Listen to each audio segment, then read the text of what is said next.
السلام علیکم۔ بڑے افسوس سے کہنا پڑتا ہے کہ کرونا وائرس کی وبا ہندوستان میں پھیل رہی ہے۔ مہاراشٹر میں یہ وبا زیادہ تھی اور اس کے بعد مدھیہ پردیش میں بھی اس بیماروں کی تعداد میں اضافہ ہو گیا ہے۔ اخباروں کی رپورٹ کے مطابق 1344 لوگ اس مرض میں مبتلا ہو گئے ہیں مدھیہ پردیش میں، اور اس کے علاوہ بڑی چونکانے والی بات یہ ہے کہ وہاں کے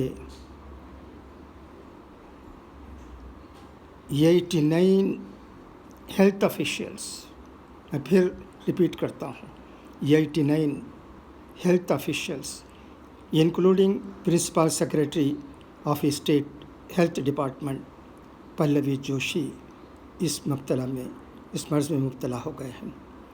اب دیکھیے کیا بات ہوگی وہاں کی، جبکہ ہیلتھ ڈپارٹمنٹ کے لوگ ہی اتنی تعداد میں بیمار ہو جاتے ہیں، اللہ بچائے۔ اس کے علاوہ صرف اندور میں 842 لوگ اس مرض میں مبتلا ہیں اور 67 لوگوں کی موت واقع ہو گئی ہے۔ آپ کو یاد ہوگا کہ 23 مارچ کو بی جے پی کی حکومت مدھیہ پردیش میں آئی تھی اور صرف وہاں چیف منسٹر کی حکومت چلتی ہے۔ کانگریس کے ایم ایل ایز ریزائن کر دیے تھے، 22 ایم ایل ایز ریزائن کر دیے تھے اور اس کے بعد ان کی حکومت بنی تھی۔ کورونا وائرس ماحول کے درمیان، شاید جہاں تک مجھے یاد ہے، اور اب وہاں کی حالت یہ ہے۔ ہیلتھ ڈپارٹمنٹ کے لوگ بھی اس میں شامل ہیں اور اتنی تعداد میں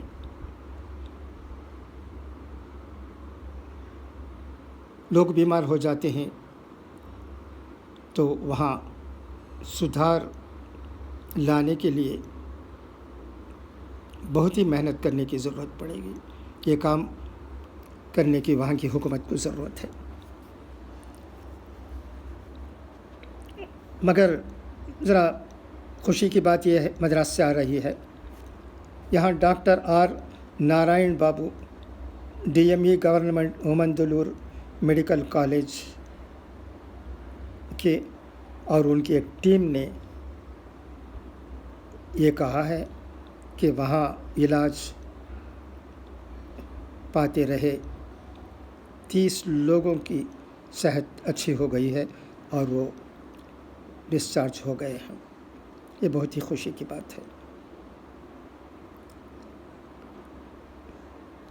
اس طرح تمل ناڈو میں جہاں تک میں سمجھتا ہوں بہتر طریقے سے کام ہو رہے ہیں۔ ہمیں بھی حکومت کا ساتھ دینے کی ضرورت ہے، کوئی کوتاہی نہ ہو، ہماری جانب سے اس کا خیال رکھے۔ اہل سنت والجماعت بھی پوری طرح سے کوشش کر رہی ہے کہ حکومت کے اصولوں کے مطابق ہماری بستی میں عمل ہو، مگر افسوس سے کہنا پڑتا ہے کہ کل ایک مسجد میں چند شریر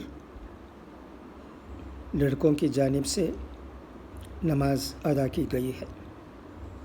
یہ کون تھے پتہ نہیں، امامت کرنے والے کون تھے مجھے علم نہیں، مگر مجھے معلوم ہوا ہے کہ پولیس کارروائی کر رہی ہے اور چند لوگوں کے خلاف ایف آئی آر فائل ہوگا۔ یہ نوبت کیوں؟ آمبور کی جماعت کی بات نہ ماننے والے لوگوں کے خلاف جماعت کی طرف سے بھی کارروائی ہونی چاہیے۔ میں درخواست کروں گا اہل سنت والجماعت سے کہ وہ اس مسجد کے متولی یا جو بھی ہیں وہاں کے کرتا دھرتا یا سرپرست یا اس مسجد کو چلانے والے، ان سے پوچھ تاچھ کرے اور وہاں کے شرپسند عناصر کے خلاف کچھ نہ کچھ کارروائی کی جائے۔ پولیس کی کارروائی بھی ہو رہی ہے۔ یہ لوگ واقعی قوم کو بدنام کر رہے ہیں اور دین کے ماتھے پر کلنک ہے۔ ایسے لوگوں کے خلاف ضرور اہل سنت والجماعت بھی کارروائی کرنی چاہیے، اس کی بہت ضرورت ہے۔ پولیس کارروائی ہو رہی ہے، اہل سنت والجماعت کی طرف سے ایک دو لوگ پولیس تھانے گئے ہیں، پولیس والوں سے بات چیت بھی ہوئی ہے۔ نہ جانے آگے کیا ہونے والا ہے، یہ دیکھنے کی بات ہے۔ ایک اور بات بھی، یہ خبر بھی آج کے اخبار میں شائع ہوئی، وہ یہ ہے کہ امریکہ میں 95% لوگ گھر سے کام کر رہے ہیں۔ وہاں کی کل آبادی USA کی کہا جاتا ہے 330 ملین ہے، اور وہاں بھی 22 ملین لوگوں نے ان ایمپلائمنٹ بینیفٹس کے لیے اپلائی کیا ہے۔ یہ امریکہ کی بات ہے۔ وہاں حالات کیا ہیں، اس کے بارے میں اخبار میں جو خبریں آتی ہیں ان کے بارے میں ہمیں جانکاری ہے، زیادہ واقفیت نہیں ہے۔ کہا جاتا ہے وہاں گورنروں کو آرڈر دیا گیا ہے حکومت کی جانب سے کہ وہ ماحول کو مد نظر رکھ کر جو کرنا چاہیے وہ کریں۔ تو اس طرح یہ کرونا وائرس کا معاملہ بہت ہی پیچیدہ ہے۔ اس وبا سے لوگوں کو بچانے کے لیے، ہمارے دیش کو بچانے کے لیے حکومت کی طرف سے جو گائیڈ لائنس ہمیں دیے گئے ہیں ان پر پوری طرح سے عمل کرنے کی ضرورت ہے۔ اس کے سوا کوئی چارہ نہیں ہے۔ ہم گھر پر ہی بند رہیں، لاک ڈاؤن مدت ختم ہونے تک، اور ہاتھوں کو دھوتے رہیں، چہروں کو صاف رہیں، پاک صاف رہیں، باوضو رہیں، ہمارے گھر کے اندر کے ماحول کو بھی صاف رکھیں۔ نماز کے لیے مسجد میں جانے کی اجازت نہیں ہے، گھر پر ہی نماز پڑھی جاتی ہے، اسے برقرار رکھیں۔ اور محلے میں کہیں ایک دو شرپسند عناصر نظر آ جاتے ہیں، ان کے خلاف کارروائی کرنے میں متولیوں کو اور اس محلے میں رہنے والے بڑے لوگوں کو محنت کرنے کی ضرورت ہے۔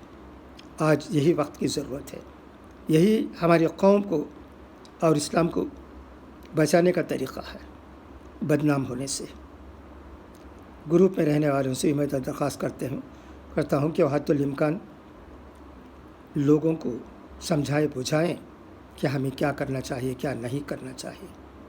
بس مجھے یہی کہنا تھا۔ خدا حافظ، فی امان اللہ۔